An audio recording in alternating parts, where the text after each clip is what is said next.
Hello, everyone, and welcome to this information session about the CFA Institute and ACCA Climate Finance online course. My name is Scott Lee, Senior Director of CFA Institute Asia Pacific Research Exchange. Finance and investment professionals have a critical role to play in helping organizations build a more sustainable future. Concerns over climate change have created a strong demand for relevant products and skills. And because of this, ACCA and CFA Institute have co-developed an online course which introduces climate change and its related impacts surrounding carbon pricing, sustainable business models, and climate risks and opportunities. Well, here are some housekeeping for today's session. So today's webinar is scheduled for 45 minutes, including Q&A. All participants are muted throughout the webinar, and we welcome comments through the chat button and questions through Q&A button located at the bottom of your screen. This webinar will be recorded and made available after the presentation concludes today. And the main presentation will be uploaded onto the CFA Institute Asia Pacific Research Exchange. You can see the website in here, arx.cfa.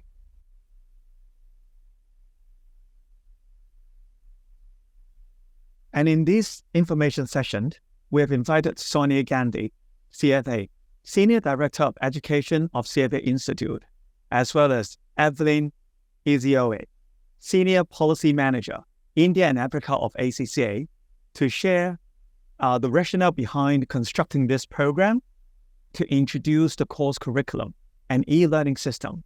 And then I'll be spending a few minutes talking about the Hong Kong government subsidy for this program. Then we will go into a Q&A. We have already received a lot of questions from you during the registration period. So we will try to address as many as we can. And also, please feel free to use the Q&A button. Without further ado, let me pass the time to Evelyn. Evelyn manages ACCA's regional policy research work across India and Africa within Policy and Insights team. She has authored several region and country-specific reports in shaping policy conversations and contributing to capacity building. Evelyn, the floor is yours. Thank you, Scott. And good day, everyone. Welcome once again, and thank you for taking out time to join us for this webinar. I will be sharing with you briefly on why a CFA and ACCA thought to collaboratively develop this course, and why you should strongly consider taking up this opportunity in upskilling in the area of climate finance. Next slide.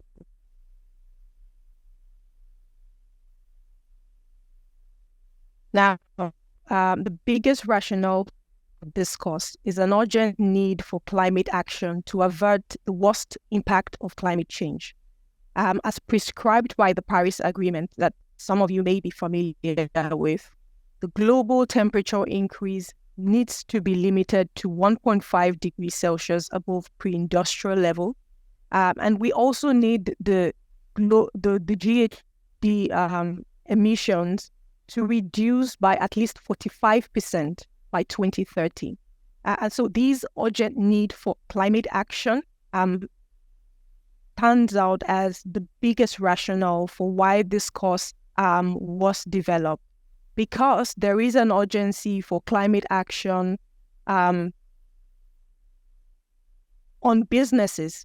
It's putting pressure on businesses to rethink the environmental and social impact of their business models and forcing organizations to commit to a net zero agenda.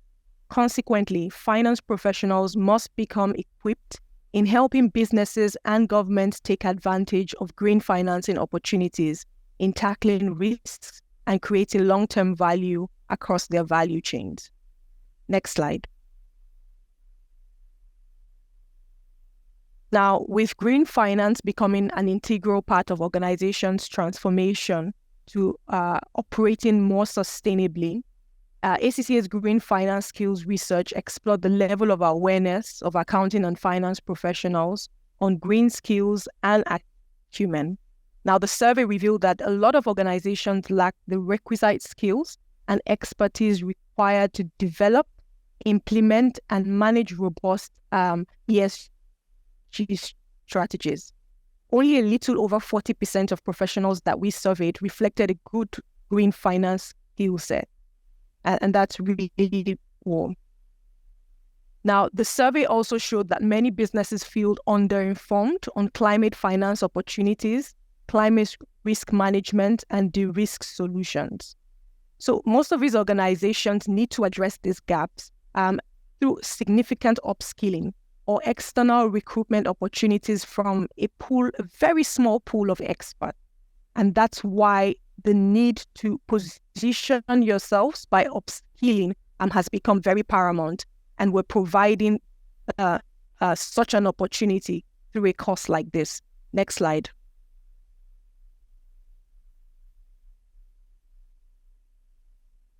So in summary, the CFA and ACCA's fundamental objective of developing this course is to build a strong understanding of climate finance, of climate change risks and opportunity, and the role of climate finance in driving climate solutions for learners. It also seeks to develop the competency of finance professionals to analyze and integrate climate risk into strategy, as well as accounting and investment decisions for the organizations they work. And when Sonia goes through her slides, she will break down how we plan to achieve this. Next slide.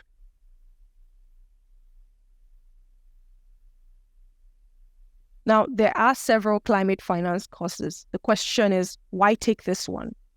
Firstly, the course can be understood by anyone with little or no knowledge in climate finance because it seeks to build a ground-up understanding of climate change impact and solutions. Secondly, it covers a wide range of climate-related concepts relevant to both business and investment operations. Thirdly, each topic was crafted to reflect the needs of organizations and the professional development of learners. And so there's a sort of the holistic approach. You see it come into play on how it meets both needs. And then fourthly, it's a practical, digitally enabled course that meets both the needs of organizations. It's also, very importantly, is a source of recognized learning, which is eligible for the HKSAR Government support scheme. And Scott is going to spend some time later on to speak to this. At this point, I'd like to pass on to Sonia, who will delve properly into the course structure and content. But first, over to you, Scott. Thank you, Evelyn, for your sharing. So up next, we will have Sonia Gandhi, CFA, Senior Director of Education at CFA Institute, who will take us through the course curriculum and e-learning system. In her role, Sonia leads the effort to develop, promote, and deliver educational content and courses for CFA Institute members and investment professionals and other industry stakeholders in the area of sustainability. And before that, Sonia has spent more than 20 years in the investment industry, working with several global blue-chip investment banks. Sonia, over to you.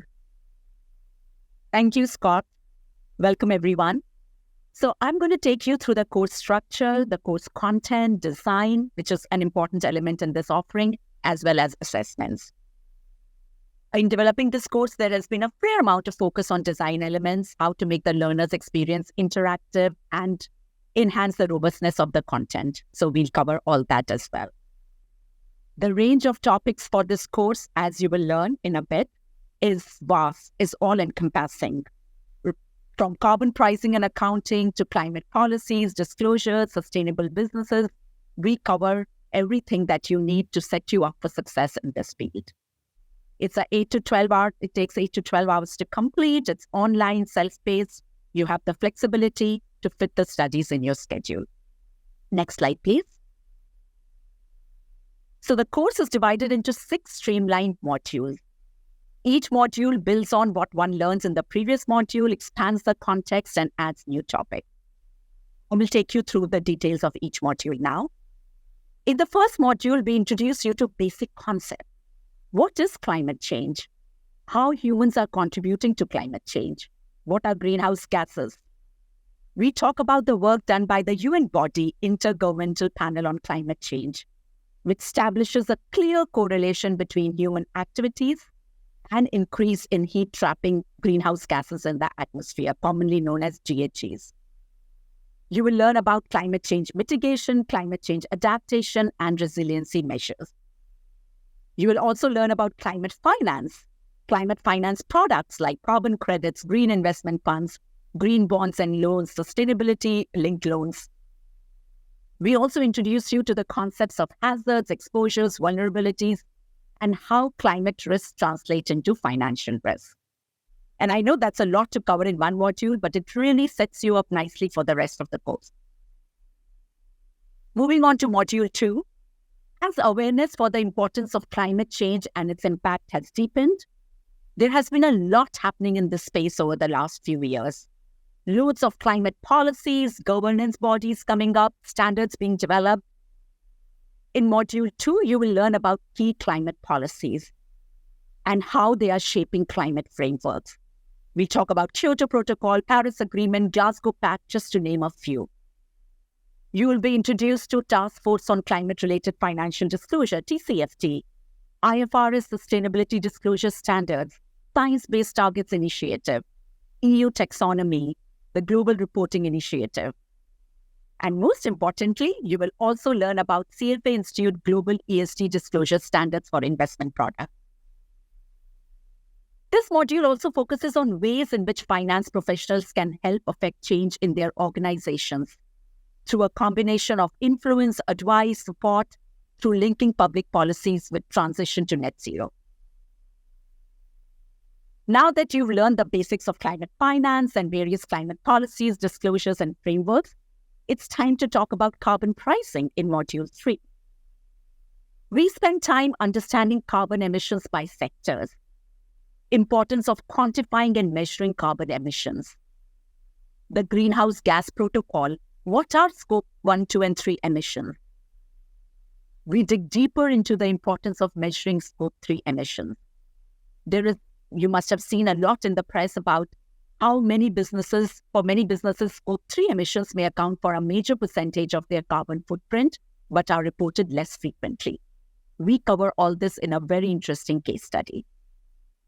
We also talk about methods of carbon pricing, carbon tax versus emission trading system. Mike Aslin, the founder and CEO of Carbon Capital, explains what are emission trading systems. He also takes us through a case study of how carbon is emerging as an asset class in its own right. Who better to talk about this topic than someone who runs a carbon fund? This module also introduces you the concept of internal carbon pricing. We have a fascinating interview with Anirban Ghosh, who is the head of sustainability at Mahindra & Mahindra, which is the world's largest producer of tractors. In 2016, this company earned the distinction of becoming the first company in India to adopt an internal carbon. It's a great example of a private sector company taking the lead in internal carbon pricing to achieve its sustainability goals. And you will learn all about it in Module 3. In Module 4, you will learn what makes a business model sustainable, how that applies to value chains, relationship between sustainability and circular economy, relationship between sustainability and donut economy. The focus of this module is to enhance your knowledge and understanding, not only of key features of sustainable business models, but also the benefits and opportunities inherent in them. In the remaining 2 modules of this course, Module 5 and Module 6, focus shifts to investment analysis, valuation, and portfolio construction aspects. In Module 5, we discuss the aims and objectives for investors to integrate climate risk in their investment process. Among those investors who consider integrating climate risk and opportunities, the reasons for doing so vary, from meeting fiduciary requirements to enhancing investment returns or improving the quality of engagement activities. In this module, you will hear from Maya Becker, Senior Director of Corporate Governance and Responsible Investment at RBC, how her team thinks about climate issues in the context of investment analysis. In this module, we also explain the concept of materiality and how there might be differences between what various investors consider material. We discuss the materiality assessment provided by SASB, Sustainability Accounting Standards Board, and we raise the question whether climate risk and opportunities are present only in high carbon intensity sectors like energy and industrial, or should one also examine lower carbon intensity sectors like healthcare if we want to get to net zero. You will also dig deeper into the TCFD framework, Task Force on Climate-Related Financial Disclosure, and learn about different approaches for integrating climate risk into investment. In Module 6, as investors recognize the importance of climate-related risks and opportunities, several different approaches for integrating these into portfolio construction have evolved. In Module 6, you will learn how 4 different firms are applying these approaches at different stages of the portfolio construction process.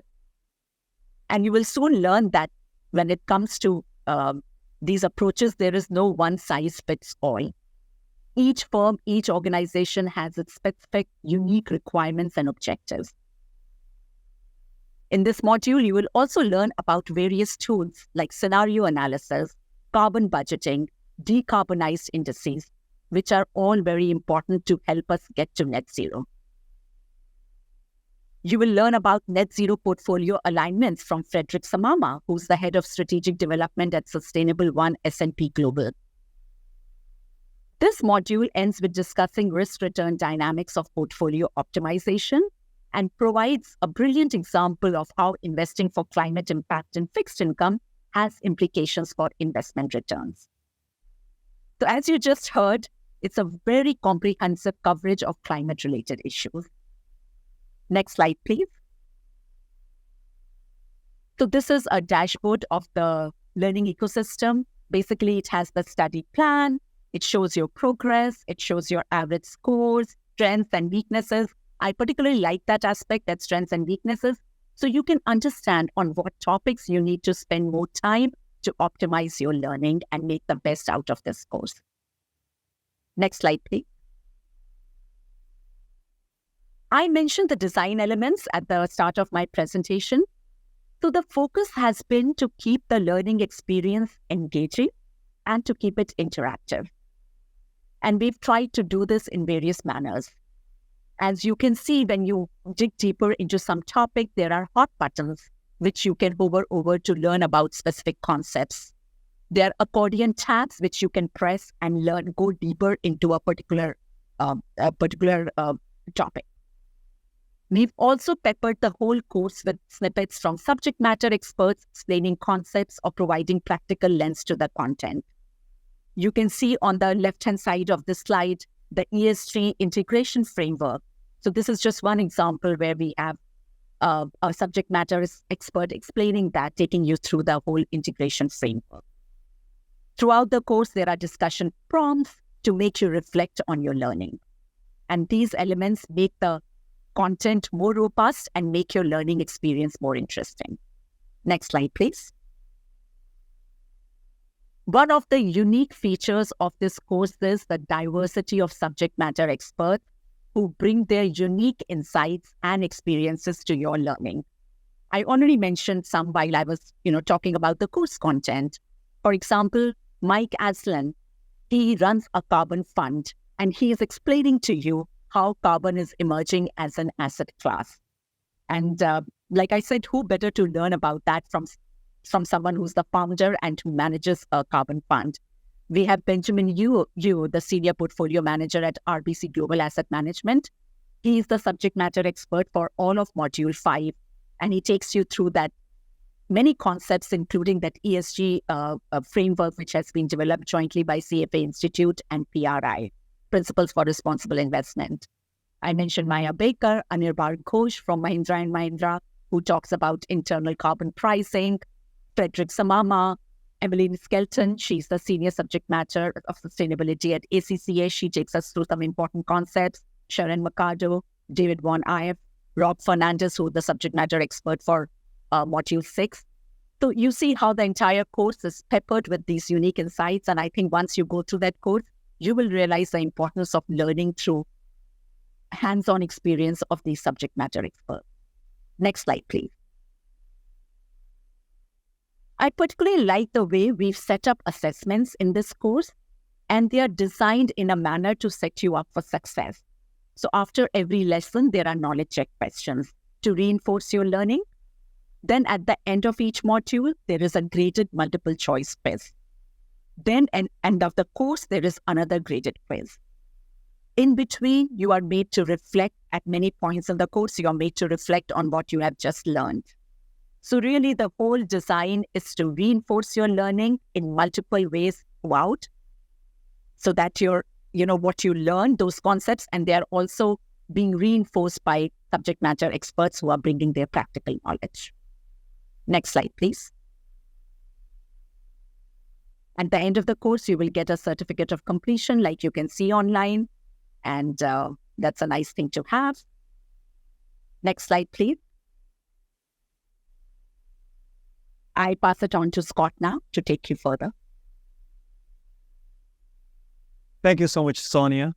I think it's you've said it well. I mean, the course is very fruitful. I personally completed this course, and I spent way more than 12 hours, I would say, in learning and in completing the course, because there are just a lot of contents there to learn about. In addition to the interactive elements that you've just highlighted, there are also a lot of appendix, a lot of documents that, as someone who's keen to learn about climate finance as a start, I think it's, there are a lot of documents that you can read about. Anyways, before going into the Q&A session, I would just like to share a good news about this course, in particular to those in Hong Kong. So in strengthening Hong Kong market players' capacity on green and sustainable finance, the Hong Kong government has launched a Hong Kong $200 million pilot green and sustainable finance capacity building support scheme, which aims to support talent development by providing subsidies to market practitioners as well as prospective market practitioners in taking up relevant training and qualifications. And this online course is one of the eligible programs under the scheme. But what does that mean? It means that, as you can see on the slide here, it means that eligible applicants may apply for reimbursement of relevant fees upon successful completion of this program, subject to a ceiling of Hong Kong 10,000 Hong Kong dollars and another condition. And generally, the amount of reimbursement for an eligible program is up to 80% of the fees of the eligible program. However, applicants who are full-time students during the whole period of the eligible program, i.e., from the enrollment date until the completion date of the eligible program, they will be eligible to claim up to 100% of the reimbursable fees. So hopefully that answers, one of the questions that's brought up during the Q&A session. Okay.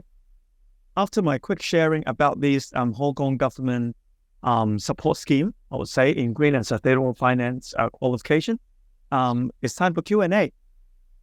As I mentioned earlier, during the registration period, we have gathered a lot of questions, and we will try to address them. So I've actually filtered some of the questions already and categorizing them into three main categories: course-related, industry-related, as well as career-related. So Sonia and Evelyn, let's come back and let's try to answer some of these questions. So first question, a student candidate mentioned that he or she has completed the CFA Institute Certificate in ESG Investing in June this year and is decided to specialize in climate science and climate finance. Question is, how would this course help him or her to achieve the objectives? And are there any recognition to this course globally? Sonia, can I get you to answer the first bit of the question? Absolutely. And I would say that you're certainly on the right path by having completed the certificate in ESG investing. So the certificate in ESG investing covers environment, social governance, all three factors. Whereas in this particular course, we go deeper into the concepts of environment, which is E, and basically into climate, which is one of the main drivers of the environmental factors. So it will provide you a solid foundational understanding of climate change, its drivers, risk and consequences, role of climate finance to navigate these issues. You will, like I mentioned, you will learn about different climate initiatives, related governance and disclosure frameworks, basics of carbon pricing and carbon accounting, sustainable economies, business models, and you will develop practical knowledge for integrating climate risk and opportunities into investment analysis and valuation. So certainly, it will aid your journey in this field. Thank you, Sonia. And let me try to answer the second part of the question, which is about industry recognition. I think it was exactly like what I mentioned in the slide earlier. Hong Kong government has launched a green and sustainable finance capacity building support scheme, and this program is being accredited as one of the eligible programs. So that's a kind of recognition with government support. Going back to, but with regards to company recognition, I think we'll save it to a later part where there was a question that's asked by an ACCA affiliate or ACCA member. So I'll get Evelyn to address that later on. So thank you so much, Sonia. Is there any other comments that you can make about the interlink between the two courses then? So some of the concepts that you will study here in the climate, of course, they have been covered in the ESG course because, climate change is such an important driver of what's happening to our environment. So you will see some of the common concepts, but everything here in this course, how it's different from what you would have seen in the ESG certificate, everything here is with a climate lens. So you are basically looking at everything, whether it's investment analysis and valuation, whether you are trying to understand other aspects of, sustainability, it's all with the climate lens. Thank you. The next question that we've got with regards to the course is, what is the role of ACCA in developing this course? And what are the common things in both courses and what are the differences in both courses? Evelyn, perhaps I can get you to briefly explain about the role of ACCA in this course first. Well, it is a shared role. As you know, ACCA is a global body of accounting professionals, accounting and finance professionals. And so what we do bring to the table is that balance between meeting the needs of not just core finance and financial analysts, but also the needs of accounting professionals who are either practicing in the accounting audit field and would now like to sort of gain more specialized knowledge in climate finance. So it's bringing that balance, it's bringing, ensuring that the approach to developing the course is completely holistic and applicable to a wide range of professionals. Thank you, Evelyn. So Sonia, turning to you. Well, obviously there are, for people who have enrolled to this course through either CFA Institute or ACCA, the interfaces of but how about the curriculum? What are the common things in both courses and what are the differences? So I wouldn't call it two courses, it's one course developed jointly by CFA Institute and ACCA. And I have to say this is the first time CFA Institute has partnered with another organization in developing an educational offering. And the experience has been fantastic because we bring different things to the table. Our members are mostly in investment profession, whereas ACCA members are more towards the issuer side. And I feel this course, as a result, because of the joint capabilities of both the organizations, provides such a holistic overview of climate-related issues, both from an issuer's perspective as well as from an investor's perspective. And it was, at every step of the way, both the organizations were working together. We jointly agreed on all the learning outcome statements, on the various modules, how it should be structured, who has better capabilities in which topic, and accordingly we assign topics to, we assigned 3 modules to CFA Institute, 3 modules to ACCA, but then we made sure that everything flows in a similar manner. So when you go through the course, you can't really make out the difference because the design elements for the entire course are the same. So I wouldn't refer it to as 2 different courses. It's one course developed jointly by 2 organizations who are very best at what they do. And so you get the best of both worlds as a result of it. Thanks a lot, Sonia and Evelyn. I think that provides much more clarity about the candidates who are kind of puzzling about, oh, okay, so is that CFA Institute course or ACCA? Or where should I enroll and all that? It's the same course, actually. Okay, please stay with me, Sonia. The next question is for you as well. So can you elaborate a bit about the risk aspect of climate change that is covered in the course? So we've covered a lot about climate risk in this course. I just went through the course content. We've talked about the physical risk, the transition risk, how these risks then translate into financial risk, and they can cause a threat to the financial stability of the system. And then we focus a little bit on opportunities as well, which arise on the green finance, on the climate finance side. So this course starts with talking about the basics of climate science. Then it builds on it to make you understand how these heat trapping global greenhouse gases, how they are changing, making the climate warmer and making changes in our climate, and leading to the risks that arise out of that.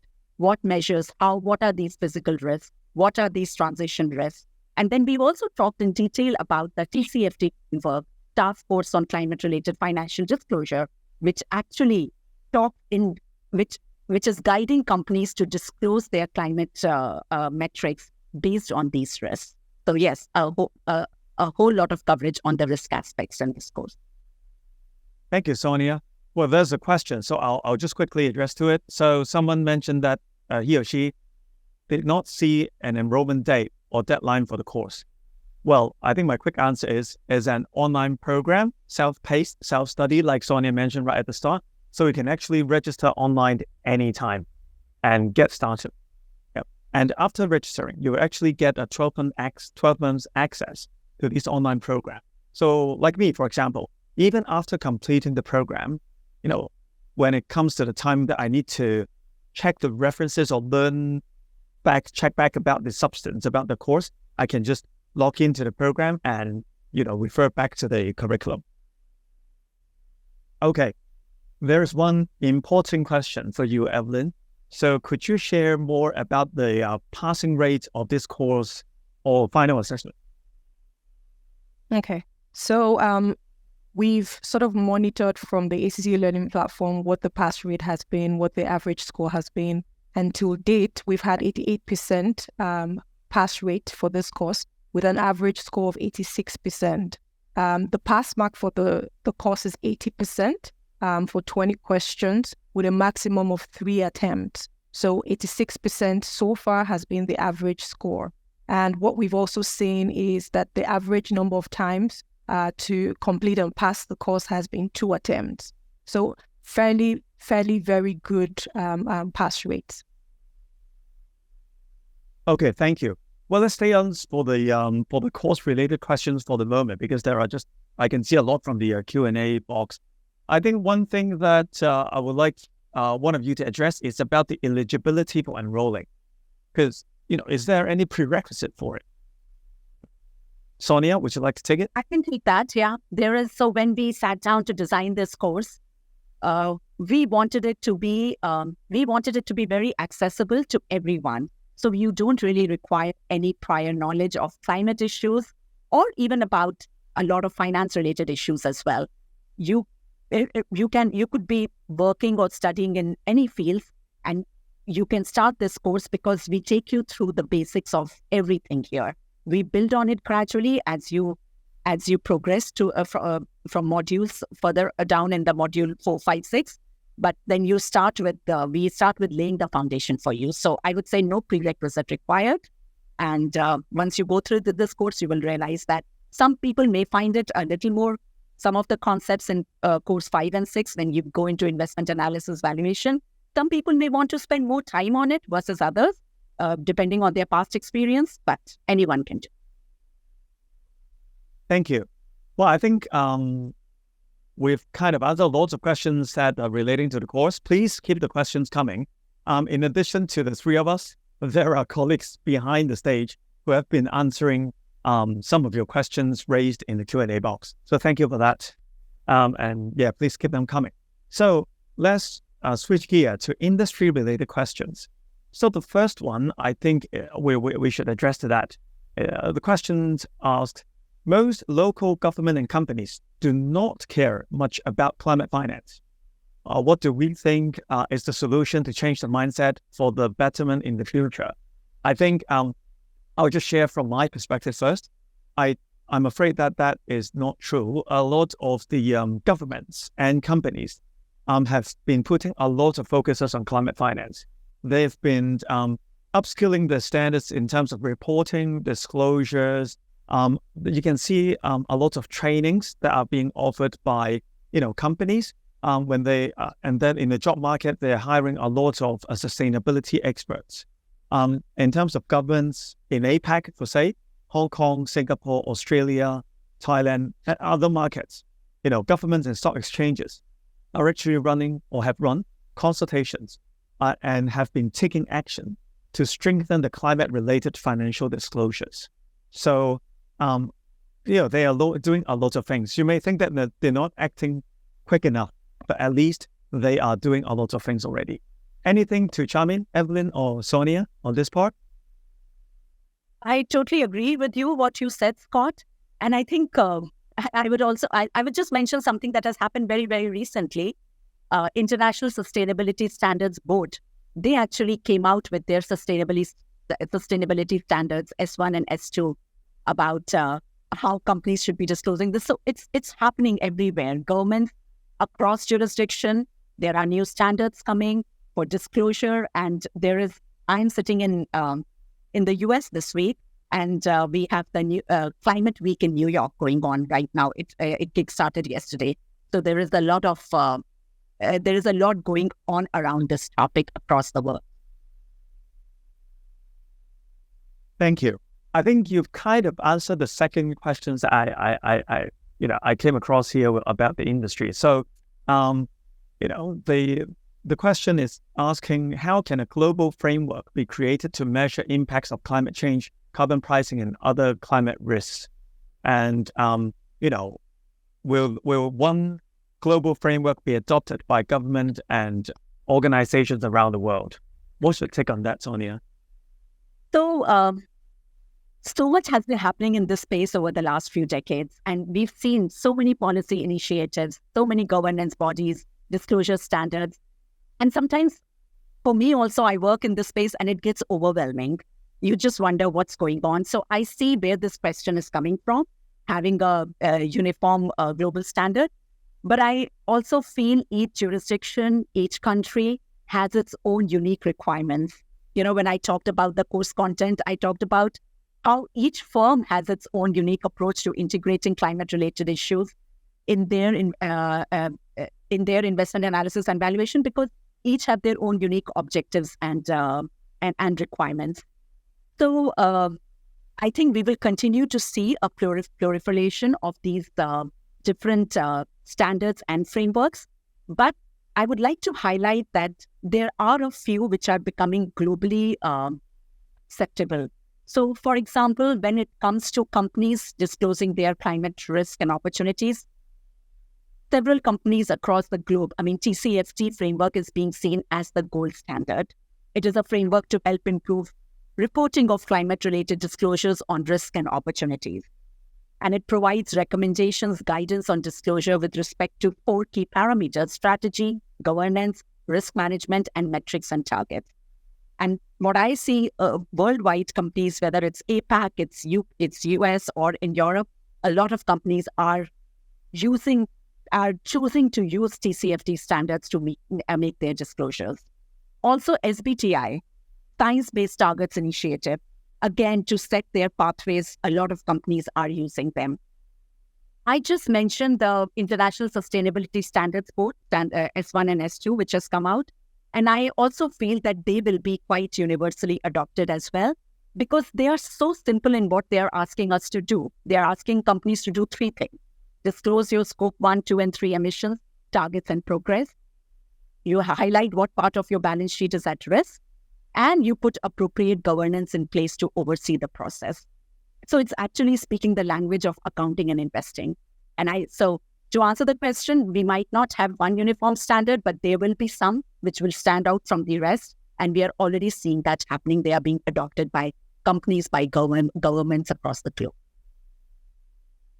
Yeah, Scott, if I may add something to that, and very well captured, Sonia, in terms of, both the global standard that the ISSB is developing or has just developed, as well as the jurisdiction specific standards, which we're seeing a lot of them evolving across board.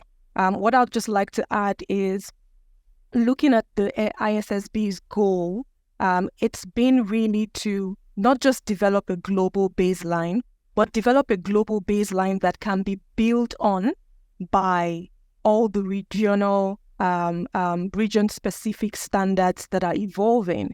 And one important thing to note is how the ISSB worked very closely with the TCFD, building on their framework, the integrated reporting framework, and the SASB standards, to just create that building blocks that each of these region-specific standards can actually build on.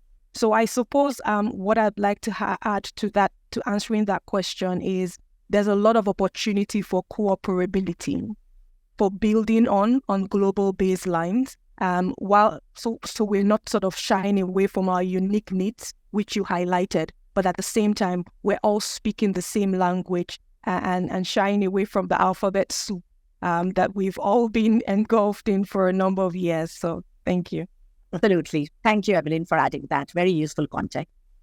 Thanks, both. And Evelyn, you mentioned about opportunities, for development of standards and disclosures. Let's switch gear to Korea. What do you think, how can an accounting professional develop a career, on climate finance? Okay. So for a career in climate finance, how I mentioned earlier, research we did around green finance skills, and what that research sort of highlights is the need for a combination of both relevant knowledge and skill sets that would enable professionals carry out 5 categories of functions. 1 is to help define organizations' net zero targets and strategies. 2 is to develop ESG strategies and sustainable business models built on green financing and investment. The 3rd category of function that professionals will need to be able to use this combination of skills and knowledge to address is identifying and advising on costs, benefits, challenges, and opportunities of their organization's net zero transition. The 4th thing is enhancing their understanding of green finance products and how they can be used for tangible ESG and economic impact. And the 5th category of function is setting policies and procedures for enhanced ESG data insights, as well as sustainability accounting and disclosures. Now, these 5 groups of functions are an indication of the kind of knowledge and skill sets that professionals should be looking to acquire in making themselves relevant to their organizations, or any other organizations they're looking to join that is seeking to achieve net zero. And what this course, from what Sonia has broken down, this course definitely helps them bridge the gaps for the relevant knowledge and builds them or equips them in achieving the skill sets required when they begin to practice the things they've learned in their organization. Thank you. I think that's a very good answer to the question. So you mentioned about various functions, or within the climate space, it's actually quite big. There are different topics or different areas or sectors that we can focus on. So I just want to pick your brain, either Evelyn or Sonia. What would be the most growing or demanding functions or sector at this moment? Okay, so if I get your question correctly, you're asking, with all of these developments, what would we consider as the most growing sector or the most top burner sector? Is that correct? Yes. Okay, so this will continue to be a question on the minds of the profession, the wider accounting and finance profession, and I imagine it will continue to be for number of years to come. However, from my perspective, what we can see gathering from insights and trend is the growing impact of artificial intelligence, of course, being in the 4th industrial revolution, as well as the increasing significance of sustainability on the profession. And these areas will continue to evolve. And as they evolve, so will the profession. And so what I would advise professionals or learners to focus on in preparing to be relevant, future relevant professionals will be to embrace technology and support the ESG agenda, equip themselves to support the ESG agenda so that they will be valuable, they will be sought for across multiple sectors. Thank you, Evelyn.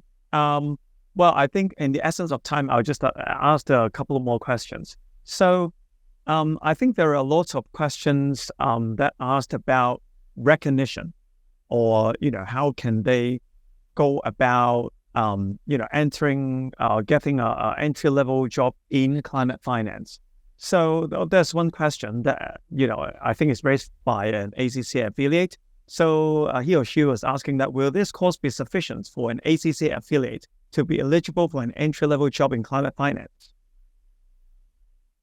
Yes. So while there's no one straitjacket answer to that question, because entry-level requirements for organizations would differ even within a single region. However, I'd like to highlight that ACCA's list of approved employers in Hong Kong or in any region provides any ACCA student, affiliate, or member with a repository of employers who support ACCA students and members in their development and will recognize the value of ACCA qualifications, including courses on our ACCA learning platform, like this course. I'll just share in the chat box a link to the ACCA approved employer global directory. You can search by region depending on where you are. In Hong Kong, there are currently about 125 approved employers who support ACCA's future members and members in progressing through their career, and getting opportunities through our ACCA career website, as well as who recognize the qualification, the value of the qualifications that we offer. So I'll share that in the chat box, and in your spare time, you could look through, and that could help you with an indication of the kinds of organizations you want to be looking at for an entry-level job in climate finance. Thank you. Thanks, Evelyn. And while you're sharing that link in the chat box, Sonia, is there any advice or any things that you can chime in with regards to, how what's the career progression, for example, or entrance to the career after, studying this program or other climate-related programs? I think climate-related issues, ESG issues are being now, there is a general acceptance that these are material issues, many of them. So a robust understanding of these issues is extremely important, irrespective of which aspect of climate finance or which aspect of investment industry you decide to work in. You will need to have the basic knowledge of ESG-related issues and specifically climate finance issues. So this is a great place to start for your journey in the field of finance. Thank you, Sonia. Well, with only a bit of time left, I want to just go through some logistics questions with regards to the program. So one student asked, when they finish this program, can they get detailed report on where they, which question they answer wrong, or, which answer they got it right? Sonia? So I think as far as module assessments go, obviously you can see and you can check your progress, you can see the answers. And then you can next time, and you can take those assessments, I think 2-3 times. So next time when you do, you already know what you did wrong in the previous time, and then correct your mistake. Thank you. There is a question. I'm not sure whether we have the statistics. So question is asking how many people have taken this course today. I don't have a clue, but I think it's hundreds. Yeah, I mean, I can only answer that from the ACCA platform statistics. I know that we have 230 taking the course at the moment, but not every one of them has sat the assessment. So the data I provided earlier and the passing rates were based off on those who have completed the assessment. But in terms of those who have enrolled and are taking the course currently from the ACCA platform, we have 230. Thank you. Well, I think we have overrun for 5 minutes. There are still questions coming in, but apologies. I think time is up. So, thank you so much for your time, Sonia and Evelyn. And of course, thanks to all those who tune in to the session. You've been wonderful. Thank you for raising so many questions. There are lots of links and answers being shared. So hopefully you've got your answers and you've visited the website to learn about this program. And be sure that we will be conducting more info sessions about this program. Oh, thank you, Joseph. My colleague has just answered, from the CFA Institute side, 650 people have registered for this program. So altogether, it's close to 1,000, I would say. Yeah. Anyways, thank you so much for your time tonight. Enjoy the rest of the day. Thank you and goodbye. Thanks, everyone. Thank you. Bye, everyone.